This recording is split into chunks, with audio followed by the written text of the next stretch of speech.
Радио Благоевград. Днес. С Ангел Вангелов продължаваме разговора тук в студиото. Говорим за част от промените, свързани с Закона за управление на етажната собственост. Пряко с този закон е свързан и въпроса за енергийната ефективност. Важна актуална тема. Всъщност това е начинът да намалим сумите, които плащаме за електричество за отопление, нали така? Точно така, при положение, че електричеството се увеличава, тенденцията е то да не поевтинява, да се увеличава.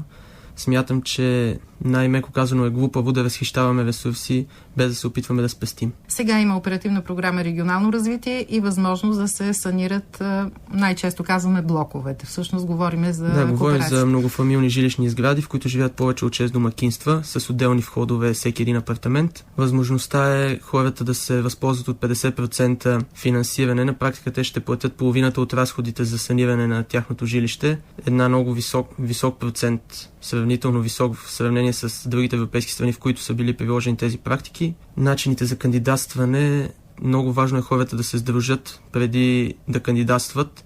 Какво означава това? Да изберат управител, този управител да подаде документация в общината. Това сдружение се регистрира освен всичко останало и в агенцията по вписванията, получава БУЛСТАТ номер, има статут на юридическо лице. И не е дом съвета. Не е дом съвета, това е по-висок вид управление, и начин на управление. Избира се управителен съвет, контролен съвет. Следващата стъпка, която също е много важна, хората трябва да си открият банкова сметка, но не на името на управителя, а на името на етажната собственост. Затова те ще имат и БУЛСТАТ номер. В тази сметка трябва да внесат по 500 лева, които са гарант, 500 лева на апартамент, които са гарант, че те няма да се откажат от програмата. Очаква се на 1 юни да стартира програмата, така че хората трябва поне тези две стъпки да помислят сериозно в тази насока, ако искат истински да кандидатстват. 100% ли е съгласието, нужното съгласие? Поне така беше преди време. Да, този процент в момента е намален, 67 са нужните проценти за участие, което е по-добре, защото 100% съгласие трудно се постига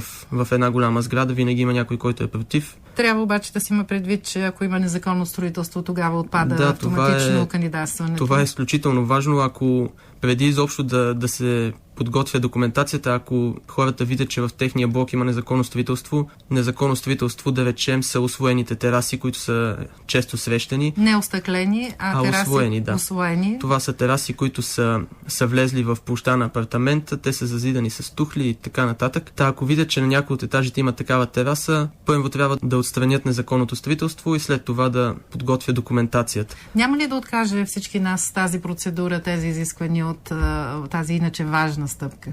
Може доста хора да не успеят да кандидатстват, но общо взето повечето хора свикнаха и са свикнали и са с това впечатление, че могат да правят каквото си пожелаят, ако става въпрос за техния апартамент. Но това не е така и хората трябва да почнат да се възпитават да мислят по другия начин.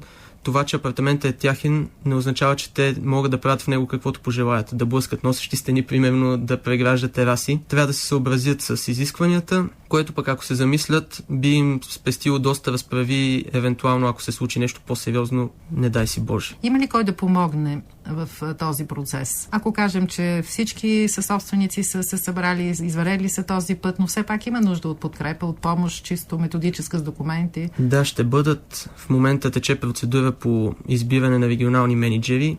По Закона за обществените поръчки ще бъдат избрани регионални мениджъри, които на място в големите общини да помагат на хората. Те ще бъдат назначени от Министерството на регионалното развитие. Освен това, във всяка община има отдел, който се занимава с европейските проекти, с строителството в общината, така че и там могат да дадат в момента информация за тези програми. Ще бъдат назначени регионални мениджъри, така че ще има кой да помогне на хората, ако имат желание. За вас кое е обаче по-големия проблем? Хората да проумеят, че трябва да извървят този път или самия процес към движението, към целта? Със сигурност процеса, движението няма да е лесен, защото става въпрос за европейски програми. Там документацията е доста сериозна като обем и като изисквания, но ако хората решат, че трябва да го направят, смятам, че няма да имат някакви непреодолими пречки в документацията. Така че може би по-важно е хората да осъзнаят, че имат нужда от това нещо. Имам обаче и такива примери, въпреки всичко. Добре. Въпреки всичко има примери, да. Добре, благодаря ви, че бяхте в студиото. Надявам се да имаме поводи и за други срещи. Благодаря ви за поканата. Всичко добро.